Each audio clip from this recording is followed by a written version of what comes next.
I grew up in LA. You kind of become a little numb to celebrity culture once you live there for a while, and seeing celebrities just becomes part of like everyday life.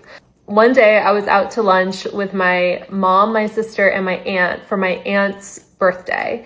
And we always go to hotels for birthdays. We still do. My aunt was like, let's go to the W Hotel and sit out by the pool, just have like a relaxed, nice lunch.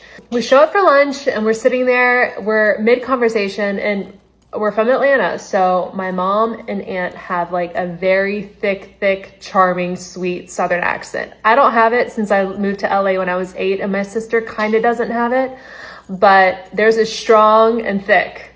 So we're mid-conversation and a group of British guys next to us turn around and they're like, excuse me, where are you from? And my aunt is a pretty big personality and she's like, honey, I'm from Atlanta. Where the fuck are you from?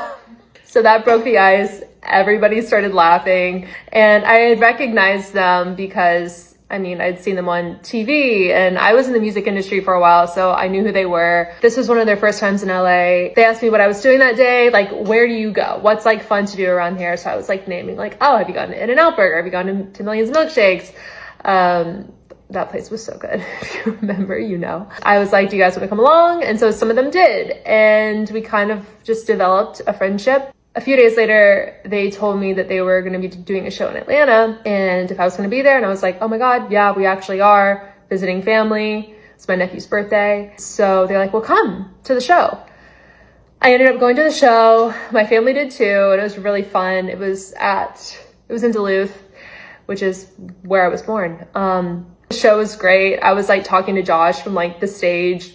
It was cool. And then like Harry was like being silly and like waving and doing funny things to us during the show. A few weeks later, I went back to LA and they were bouncing back and forth to LA a lot during that time. I think they were filming like a Super Bowl commercial. We just like stayed connected through texting. I was shopping on Melrose one day with some of them and Harry showed up. That was the day that he actually bought the Rolling Stones tee that he wore for like years and years and years. It was like the American flag Rolling Stones. It was like pink and blue. It was really cool. We got it at the t-shirt store. So after shopping for a few hours, I was ready to go home and we started walking down a side street where my car was parked and I was like, all right, I'm gonna head out. And he's like, oh my God, is that your car? And I was like, yeah. He's like, can I drive it, please? And I was like 17 and I was like, didn't want anybody driving my car because it was like new and nervous having people driving it. And he was like, please, I'm like a really good driver. I'll be careful. And like, I never really get to drive. It'd be so fun. And I was like, okay, sure. So we get in the car and we start driving and he's like, where are we going? I'm like, well, let's just go to my house. So he's like, okay, cool. So all of us are in the car and we drive up to my house and we have dinner and my mom was there and my mom's boyfriend at the time made all of us dinner. I think we had like shrimp tacos, which is funny because I'm definitely allergic to shrimp now. And we just hung out for a while and it was really, really sweet and just normal and fun. Harry kept mentioning throughout the night, like, I want to get a tattoo. And towards the end of the night, I'm like, well, what do you want to get? And he was telling me some ideas. And I was like, oh, I've always wanted a tattoo. When Harry's about to leave, he looks at me and he's like, come with me. And I said, I can't go with you to get a tattoo. And so then my mom hears and she's like, Savannah is not getting a tattoo. I was like, I'm not going to get one, Mom. And he's like, don't worry. Like, she's not going to get one. I won't let her get one, but just come with me. So I said, okay. So we get in the car and we go down the hill. He was getting it at Shamrock, which was not far from my house at all. And the second we stepped foot inside, he turned to me and said, what are you gonna get? And I was like, I can't get a freaking tattoo. My mom would literally kill me. And he's like, hold on. So he calls her and he's like pacing on the side, like talking to her for like 5 minutes. And I could just hear like bits and pieces.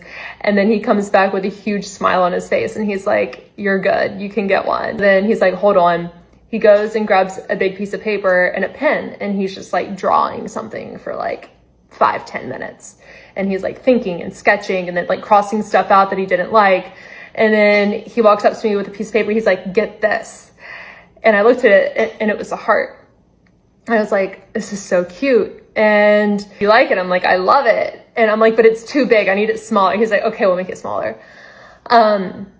And I was like, should I get it on my ankle? He's like, yeah. I'm like, I kind of like that spot. And he's like, cool, go for it. So I sat down to get the tattoo. I was nervous, which I think he could pick up on a little bit because he was like, do you need water? Do you need a Diet Coke?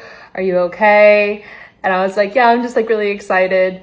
So I got it done and it didn't hurt because I think my adrenaline was pumping so hard. What is going on right now? Yeah, so then a few weeks later, they ended up inviting me to London. So I went there for a time and I actually ended up meeting my best friend to this day, Ashton, through them, which I am so thankful for. Over the years, their career obviously exploded and we all stayed in contact, and I was really close with Josh, the drummer, and then Dan, the guitar player, ended up being my guitar teacher for some time.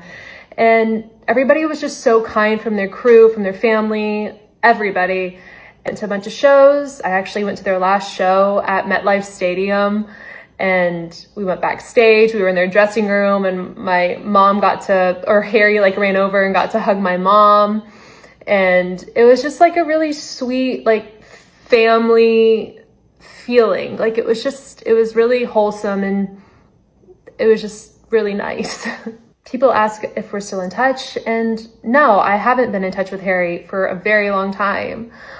But I know if I run into him on the street, he would give me a hug. It'd be like no time had passed, and he'd say, how is your mom? I still do keep in contact with some of the crew and the band members, and it was just a really special time in my life. And it's like friends just drift apart. It's like in high school, like you're with a group of people for a period of time and then you go separate ways. And I don't know, I'm thankful for like that time in my life, and we all have very different lives now. It was a very strange, surreal, and sweet chapter of my life that I am very grateful for.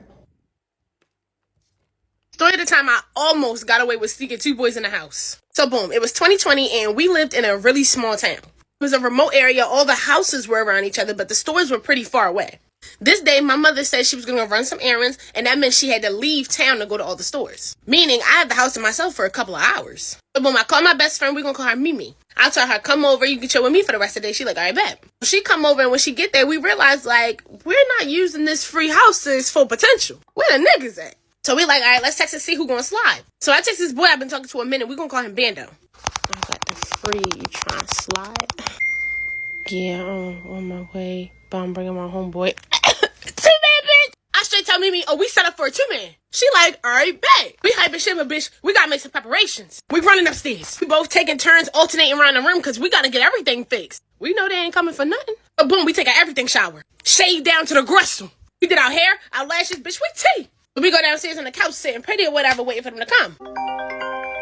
I get a call. It's from Bando. Hello? Yeah, y'all can come on outside. You can come inside. Alright, bet. It's Bando. We gonna call his homeboy Scatter. So boom, now we all booed up on the couch. It's me and Bando, Mimi and Scatter on the other side. They booed up a little different. I can already foresee the future, bitch. Y'all stay down here, we going upstairs. They like, all right, but I said just watch out for my mother because you know she gonna be coming soon. But I wasn't thinking soon. I'm thinking maybe a couple hours. So when we walk around the couch and we go up the steps, but we ain't even make it up the steps all the way before he get the... Man, what's trying to do with that fat ass butt? What you mean what I'm trying to do? What you trying to do? The top of the steps to the room, we getting busy. But yeah, we finished what we doing, so we end up going back downstairs. Freaky as fuck. I was on that ass like back pockets. Where they go? Neither one of these niggas is nowhere to be found. So we looking around for them. They not in the kitchen, not in the living room, not in the dining room. But then I walk past the downstairs bathroom. Oh my goodness, Scatter. Keep scatting. Yeah, she in there tearing shit down. But I can't talk shit. Me too. Let you go ahead and do what you do. Me and Bando go sit on the couch. So we chilling, watching TV with a whole bunch of miscellaneous in the background. Beep, beep. I hear a car lock. What the fuck? Oh, it's my mother. Bitch, I run to the bathroom. Hey!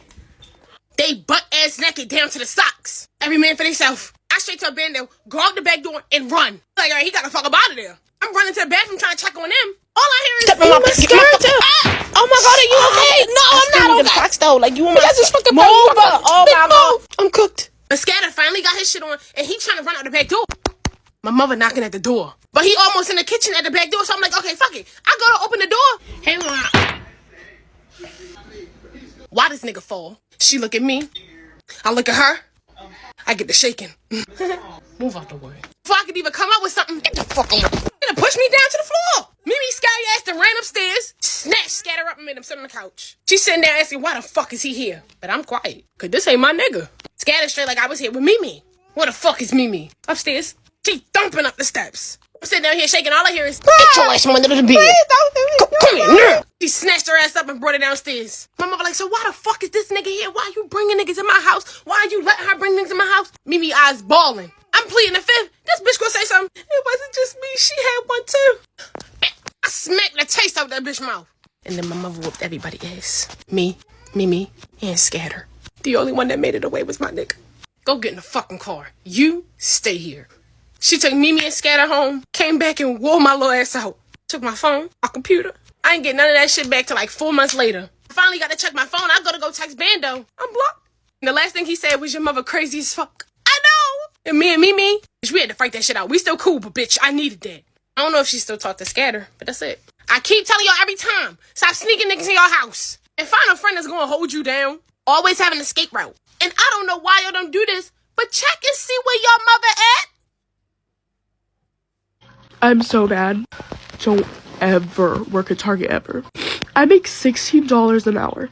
And the amount of work that we do for that is fucking bullshit.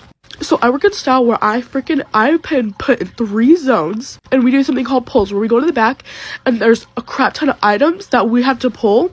Normally it is me and someone else. We split the pulls. We do 4 sections and the person that I'm normally with does 4 sections too. There's like 8 or 9 total. Today, I just so happened to work with my sister, and we plan our breaks together. I'm sick. Like, this is not from me crying. Like, I'm literally sick right now. I'm so freaking sick, and I'm only getting sicker because I'm actually going to work, or I'm gonna get fired. Like, the amount of times I've gotten sick from fucking Target, I've been sick 5 times this year, so that's 5 months. Actually, 4. 5 times in 4 months, and I never fully get better. And this last 3 days, I have been getting sicker and sicker. And have been sick in general. I still came to work. And you know what? I had 130 something pulls tonight. They expected me to do it all and push them. Pushing them is bringing it out into every single section and putting it where it belongs. All in 1 hour. They thought I was going to grab 130 items, different items from back. I'm going up and down a ladder. That's our back rooms.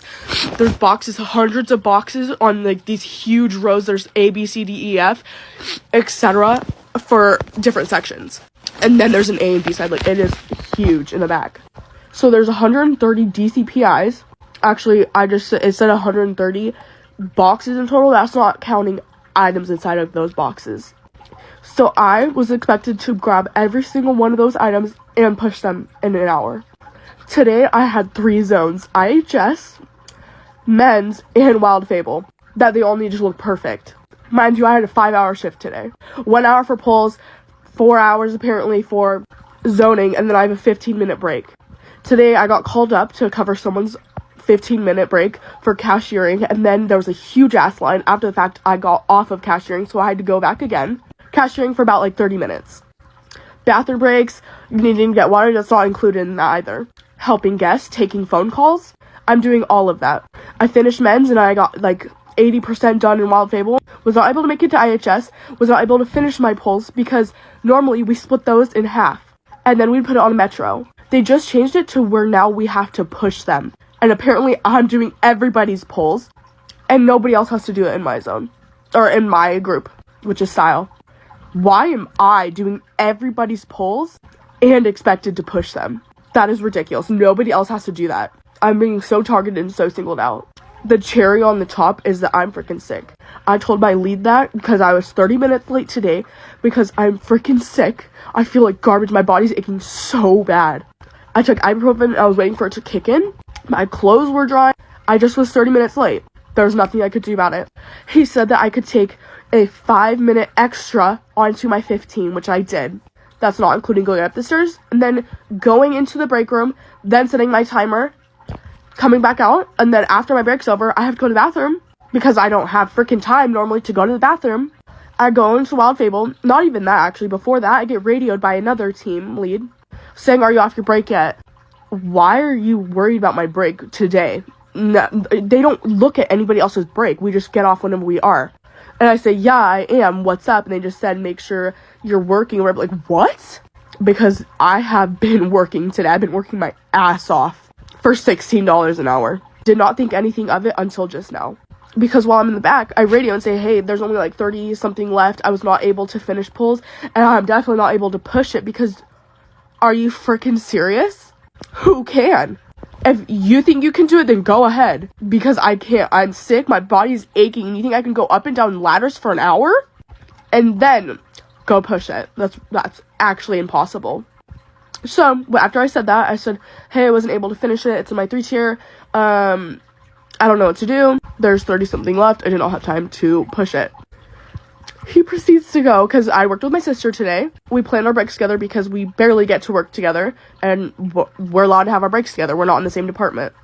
He goes, next time, instead of taking one 30-minute break, take 2 15s. Oh my gosh, whenever I tell you, it took everything in me not to say something, because I'm a very explosive person. I have really bad anger issues, and whenever I'm disrespected, I can't handle that. It's just who I am. Like, oh my gosh, it took everything in me not to just blow up. And whenever he said that, I replied, and I'm like, what? I was shocked for a second. I was speechless. And then, like, maybe after like 30 seconds of silence, I said, what do you mean about the break? No response. I go to put my 3-tier back after I'm done loading the metro, which is what we use to push stuff normally. I go take my 3-tier back, and I pass him on the way, and he goes, well, thanks for doing the pulls. I just go, yep. And I walk past him. So now hopefully he knows I'm mad. And then the other team lead that I said was, for some reason, stalking my break, which he didn't even know anything about it. Apparently, I'm guessing, snitched to my team lead, and that's why he said that, whenever he has no idea what he's talking about. Because I did not take a 30-minute break. I took a 15, and he said I could have 5 more minutes onto it because I'm sick, and I still came in. I told him I did not feel good.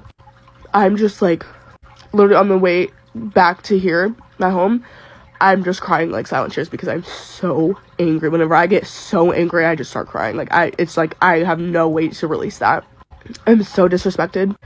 I came in whenever I'm sick. I help everybody on the team. I am so nice to everybody. I do my job, and I do it well. Wild Fable has never ever looked as decent as it does whenever I do it. I do a thorough job. I am really good at my job and what I do. And I'm so unappreciated. And I'm doing everybody else's job for them too. I'm cashiering. I'm doing everybody's pulls. Like, one of my team leads, he goes, oh, we already did pulls, so you're good for tonight. The pulls were still at 130 something whenever I came in. So what do you mean you did the pulls? You just left everything for me. The amount of effort and hard work that I put into my job, I'm a hard worker, and I take pride in that, and I feel so disrespected. Do not work at the places that you love to shop at, because this has just ruined the whole entire experience for me. Do not ever work at Target. Like, it is the worst job ever. Low pay, and everyone there treats you like garbage. All the team leads are absolute shit. Like, the management is absolutely terrible. They're disrespectful, they're degrading, and they think that they're better than everyone. Like, honey, you work at Target. Like, oh wow, you're a manager at Target. Like, you're nothing special. Why are you treating us like we're equals? Like, who are you? I'm literally, like, lost for words. The point is, I'm a very hard worker, and I'm never appreciated. We have a wall where we put our names. I've done so many favors for people, and no one's ever put my name and a thank you. Like, we have that wall. Never once have I ever got my name there. Like, it is ridiculous. I'm definitely not valued here. Whenever, like, they value my hard work, like, they use me for it. They put me in 3 zones, and 3 of the worst ones, too. Because they know I'm really good at my job, and I get a lot done. But the point is, also, that one team lead that was, like, stalking my break or whatever, he's my sister's team lead. He goes, something about laughing with your sister, like, oh, we're not allowed to laugh while everybody there. My team lead talks to everybody. During his whole shift, he's talking to everybody. I talk to my sister for a few minutes while I'm working, but God forbid, oh my gosh. He's a hypocrite. Everybody knows how he talks so much to everybody and doesn't do his job. He just talks. Everybody talks to each other. I'm so targeted. I'm so singled out. And wow, I talked to one person, my sister, because we finally worked together. Oh my gosh, we're not working. Oh my gosh, we can't laugh. He was saying that we could not laugh with each other or something like that. I was like, no way. My sister, that's why I'm really pissed at my sister too, because she does not have a backbone. She does not stand up for herself. So it's giving guilty now because she didn't say anything. Whenever I never once was goofing off with her, we I'm working while I talk with people. I can multitask. There's just so much I could go on about. The point is, Target sucks. The management sucks. And it took everything in me not to quit. Like, I'm probably going to talk to someone tomorrow because that's unacceptable. I will not be made to feel like this or treated like this. And who knows, I might quit. Like, I'm going to Hawaii, and that's what this job has been for. I've been grinding. But I'll find a different job if I have to, because this is unacceptable.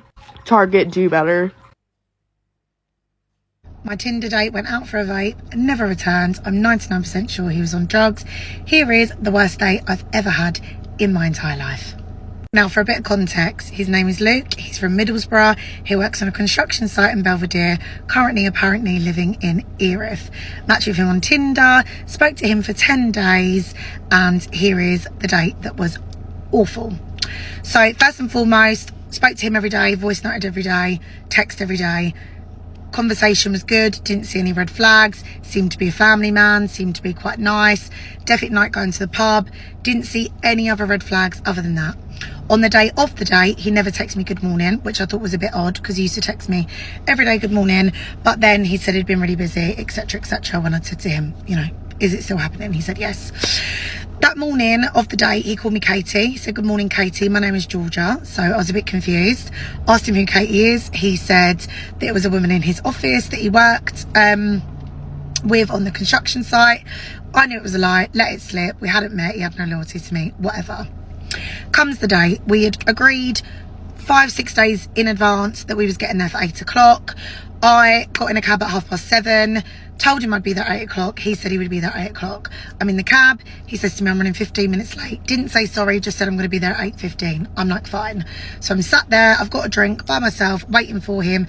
8:15 comes, texts me, sorry, I'm leaving in 5 minutes. 8:25 comes, I'm having a nightmare, can't get an Uber. 8:30 comes, I'm ringing him, he's not answering. Rings me back, says he's on his way, said he had a nightmare getting a cab, whatever. I'm really at this point pit in my stomach thinking something's wrong. I do not want to be on this date. But the waiter's come over to me and he's like, are you going to go? Are you being stood up? And I'm like, I don't know. We'll just see. I'm giving him 5 minutes and I'm leaving at 2:15. In walks Luke as the waiter's talking to me. Luke comes straight over, says that he had a nightmare with his Ubers. He was sweating profusely. He was very chaotic, very erratic. Ordered a Sambuca straight away along with a lager.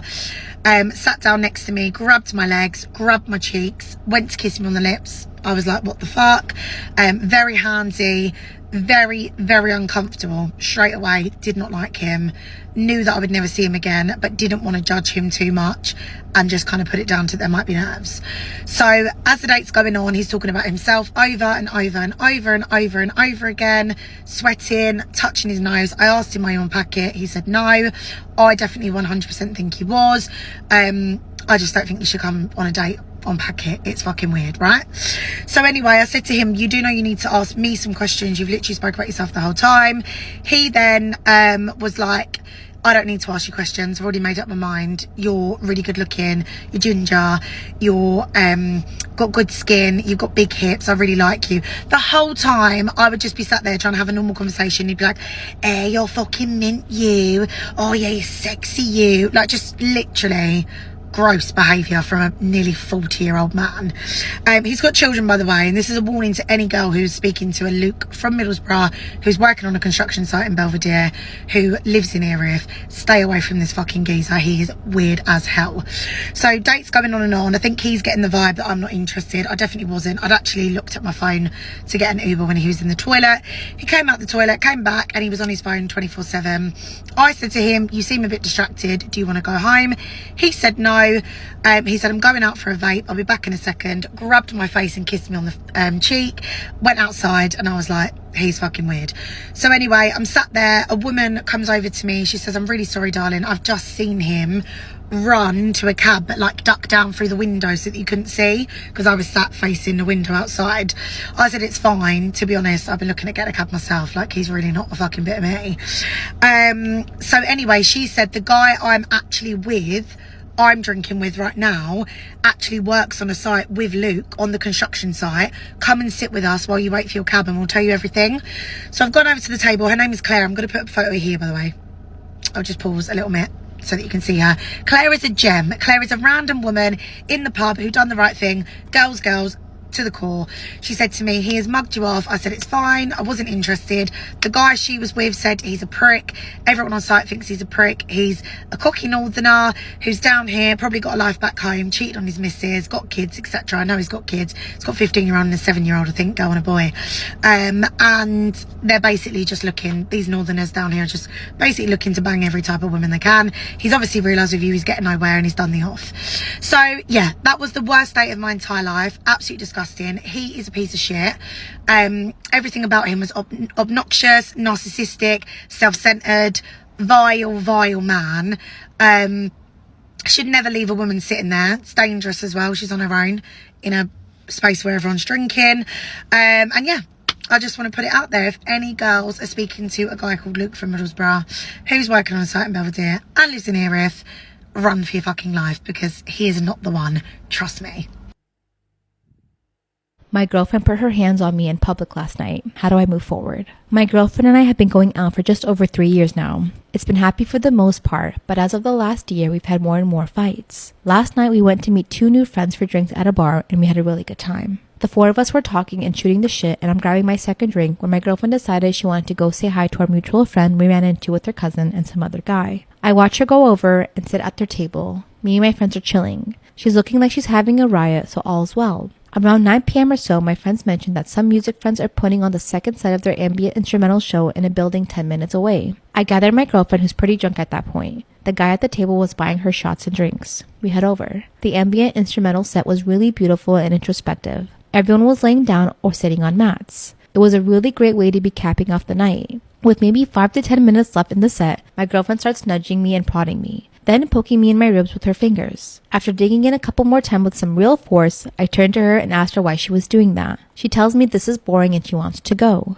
I tell her that there's maybe maximum of 5 or 10 minutes left of music and it's pin drop silent. She's pretty loud in my ear and tells me this is really dumb. Who gives a fuck about this? And that it's time to wrap it up.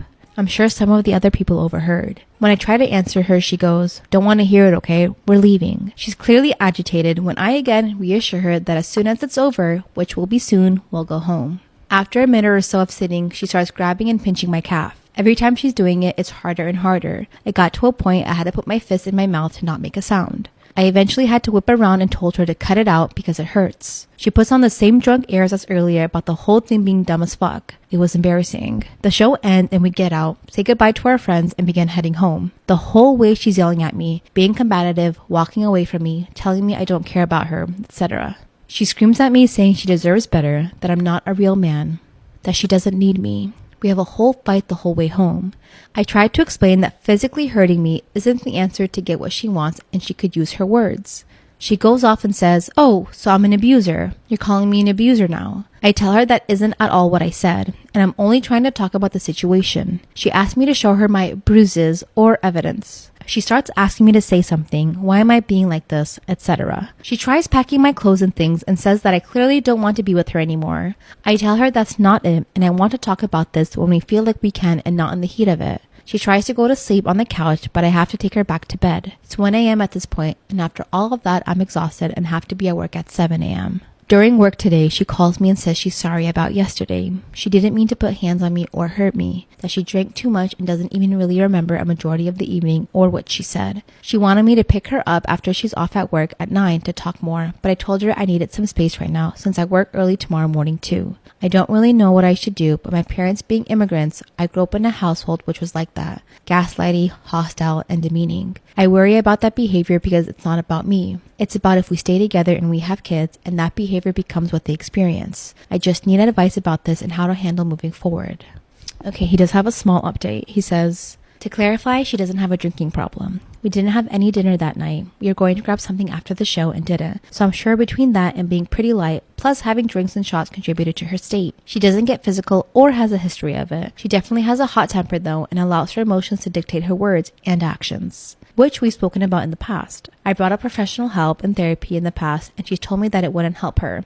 In fact, she thinks it's a waste of time as she already knows her problems. She believes in working on herself and journaling, but doesn't do much of that at all. I've been speaking with her on the phone since posting, and it's been very remorseful on her end, but I don't feel much of anything. It's really weird. I want to be able to speak to her how I usually do and just be ourselves again, but I can't. I love and care about her so much, but the behavior is something I can't really see past. I feel really effed up about it, but I don't feel like there's an alternative except to end things. I know if I heard the situation the other way around, I will tell that person to leave. If it happened to her, everyone would say the same thing. If it happened to her, everyone would tell her the same thing.